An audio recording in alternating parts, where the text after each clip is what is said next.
Swiss scientists have identified immune system abnormalities in patients with long COVID that might open the door to new diagnostic tests and treatments. The researchers found that a group of proteins in the blood that are part of the body's immune response called the complement system are not working properly in patients with long COVID. Blood samples turned up important differences between those who recovered from COVID and those who did not. These differences might be used as biomarkers to diagnose long COVID and might even point the way to new treatments for the condition, the researchers said. By testing for 6,500 blood proteins in about 300 patients, the Swiss researchers found that dysfunctional complement system proteins could possibly explain fatigue and smoldering inflammation, said Onur Boyman, MD, a professor of immunology from University Hospital Zurich in Zurich, Switzerland. Long COVID has been linked to hundreds of symptoms, including brain fog, chronic fatigue, pain, and digestive issues.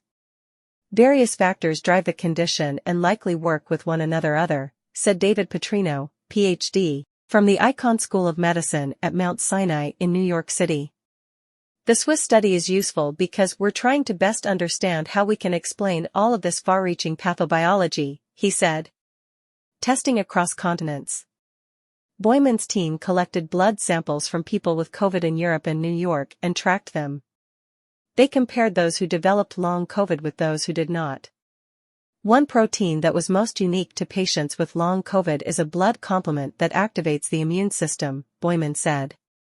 But in people with long COVID, the immune response stays activated after the virus is gone.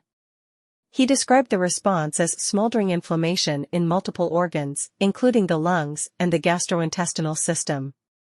The complement system also plays a role in clearing the body of dead cells. If the cells lie around too much, they can trigger an immune response, he said.